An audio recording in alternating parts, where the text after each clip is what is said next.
Y'all get ready? Yes, you get ready.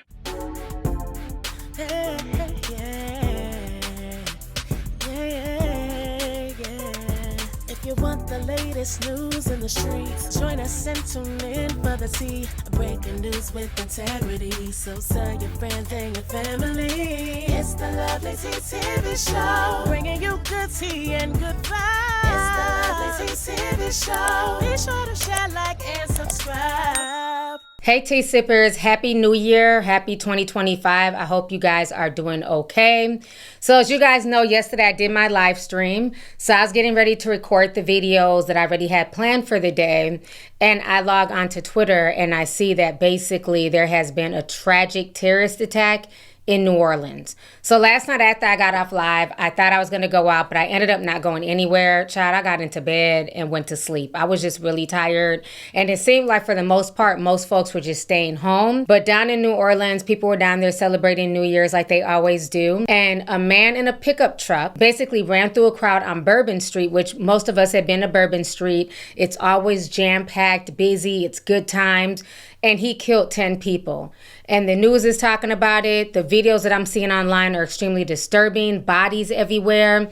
What I'm also seeing is that they're saying that this man was a Muslim man. This was a terrorist attack. And his truck that he drove through the crowd in was spotted having a black flag on it. And the black flag stands for ISIS. So this is really disturbing. I'm going to go ahead and play some news clips and just some clips that I've been trying to gather all morning while I've been on social media to keep you guys abreast of the information. So we're going to go ahead and check out some of this stuff right now. Hi, I'm Jaya Macedo. We're coming on the air with breaking news in New Orleans. Local police are calling it an act of terror after a man drove a pickup truck through a crowd on Bourbon Street, killing 10 people and injuring dozens. They say the driver then came out of the truck and opened fire on officers, injuring 2 before being shot and killed. The FBI says improvised devices were also discovered in and around the scene of the attack, and those devices are now being tested. The White House also says President Biden has been briefed on the attack and has been in touch with the mayor of New Orleans. I want to bring in our senior investigative correspondent, Aaron Katursky. Aaron, what's the latest of the timeline of how this all unfolded? This was at about 3:15 a.m. local time. There was still a crowd on Bourbon Street, a mix of tourists and local residents, when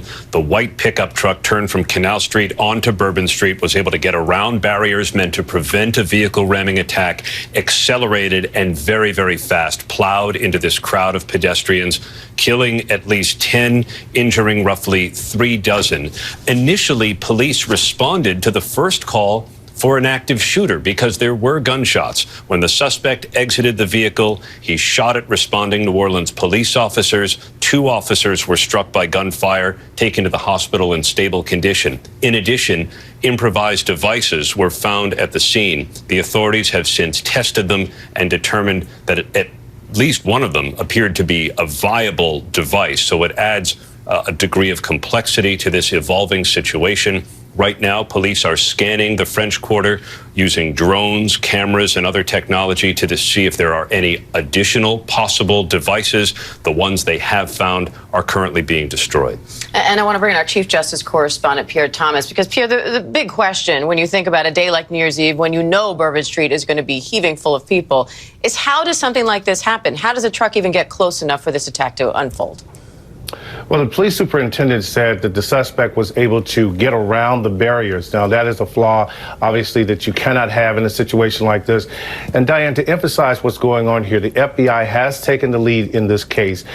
They are now investigating this as an act of terrorism. That's official statement from the FBI. They are very concerned about the circumstances around this, the fact that the suspect had a weapon, the fact that they found at least one viable explosive device, that this was clearly an intentional act. I'm being told by multiple sources that they're looking at the possibility that the suspect may have come into the country recently. Again, very fluid situation. They're also looking at the potential for any kind of ties to ISIS. Again, it's very early in the investigation. Nothing has been finalized, but this is being treated as the highest priority right now.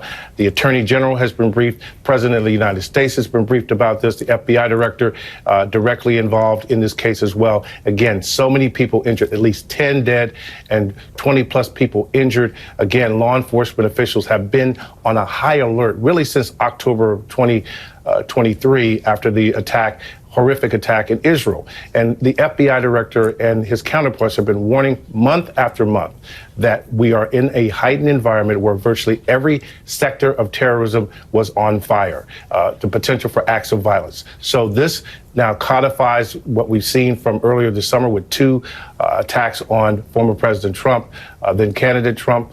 Now we have a situation where the FBI is looking at this as a potential act of terrorism. Resources are being flooded into that. All right, so you guys just heard what the news said. This is definitely an act of terrorism. The whole thing is just extremely disturbing. And it's not lost on me that today is the first day of the new year. And we're all talking about new beginnings. And this took place in New Orleans. That is not lost on me at all. So I'm going to go ahead and play you guys some more videos that I compiled together. It was unbelievable.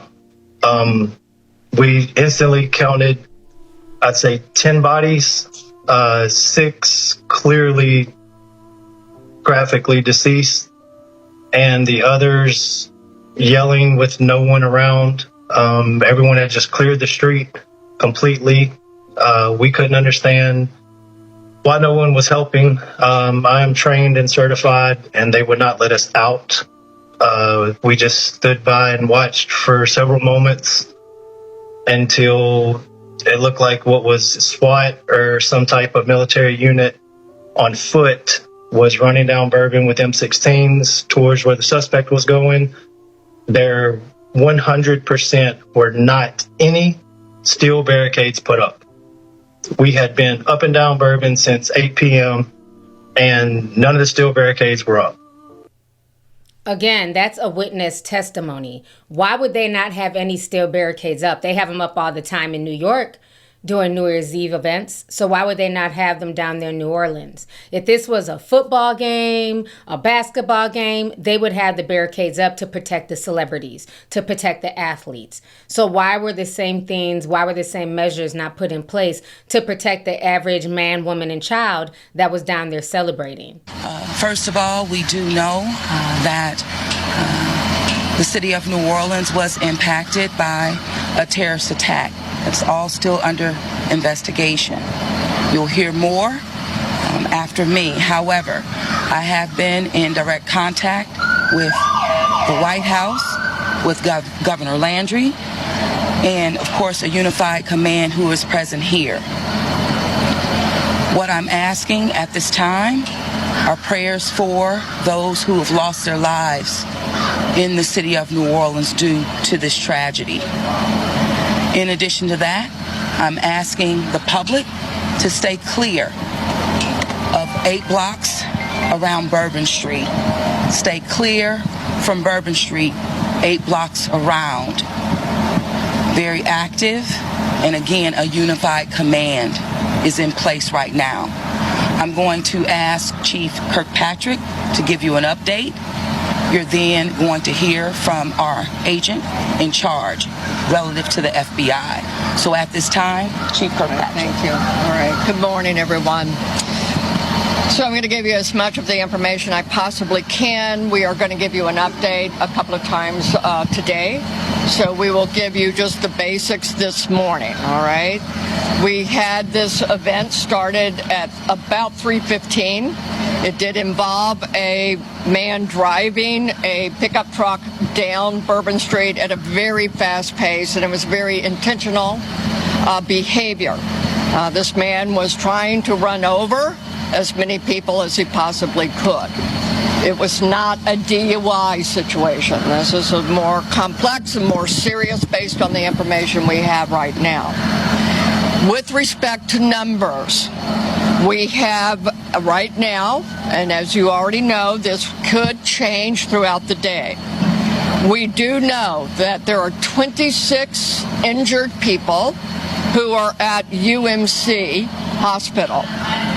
We know we have 4 at Turo, 4 at Oshner Baptist, 1 at Tulane, but even as I was walking out the door, I believe I have an unconfirmed additional people who have been taken to other area hospitals, possibly on the east side. But we will give you as many correct numbers as we can as the day progresses. It is a very tragic situation for me to tell you that we know we have 10 people that this man killed on Bourbon Street. That is why we do not want anyone on Bourbon Street today. Wherever you see yellow tape, please do not violate this tape. This is in order to protect and stabilize the scene. We have information to a certain degree of the demographics of those who are in the hospital right now. We do not know at this point how many could be tourists versus locals, but from the information I have right now, it seems the majority are locals versus tourists. What I also can tell you is that this man, this perpetrator, he fired on our officers from his vehicle when he crashed his vehicle. 2 of our officers have been shot. They are stable, and we will give you an update on them. I have yet been able to go to the hospital. I will be leaving here for us to go visit our officers. We have called in every officer that we have. We have so much appreciated our partnerships who have also offered us staff. Last night, we had over 300 officers out here.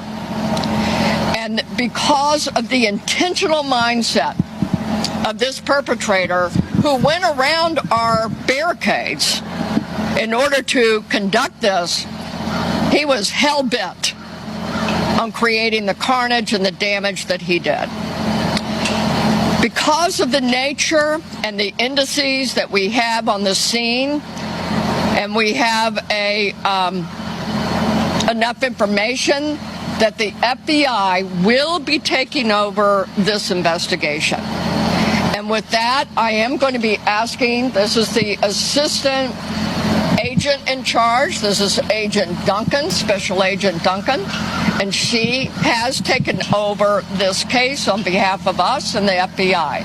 As always, we will be in partnership with all of our partners, but Agent Duncan, if you want to have a few words for me. All right, so I'm not going to play that full clip because it's kind of long, but you guys just heard what the chief of police, Ann Klein, had to say about the situation. She's claiming that there are barricades. Witnesses on the ground are saying that there were no barricades. Somebody ain't telling the truth. But either way, what was done was done. I'm going to play you guys some more clips that I was able to find. This entire situation was just very unnerving. And it's sad, like, you know, like I said, I've been to New Orleans several times. I've been to that Walgreens to just go grab something out the store. You know, so to know that this is a place that me and many people have visited is just really, really eerie to see this happening.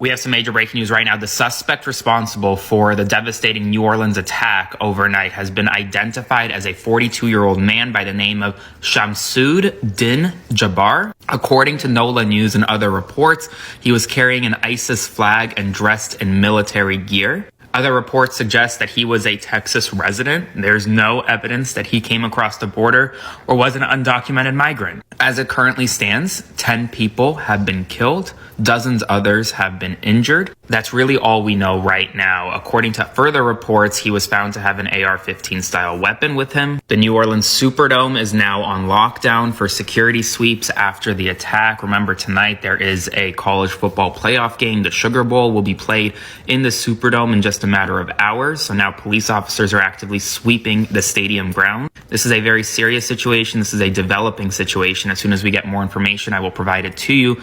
So be sure to stay tuned. Everything is moving fast. Follow along for more. So it looks like they finally got his name. You can see his picture on Twitter. His body is laid out. He's basically dead. He was shot and killed by police. I'm not going to show his body, but I do want to show you guys the truck and, you know, some other footage that's floating around Twitter. Also, be careful. There's lots of twisted bodies, people who were ran over.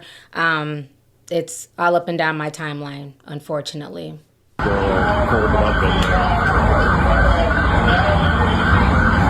Oh my God. That's the police working on the suspect. Oh my God. Holy shit.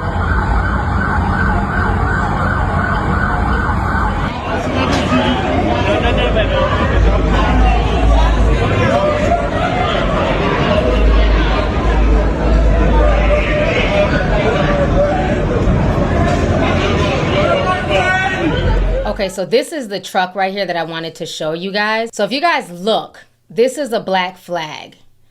They're saying that this is an ISIS flag, and he has it on the back of his truck proudly. I mean, I can only imagine how many people he hit. Look at the hood of the car. I mean, it's crumpled. It's a crumpled, mangled mess. This is insane. There's another angle. I mean, he was just hitting people left and right.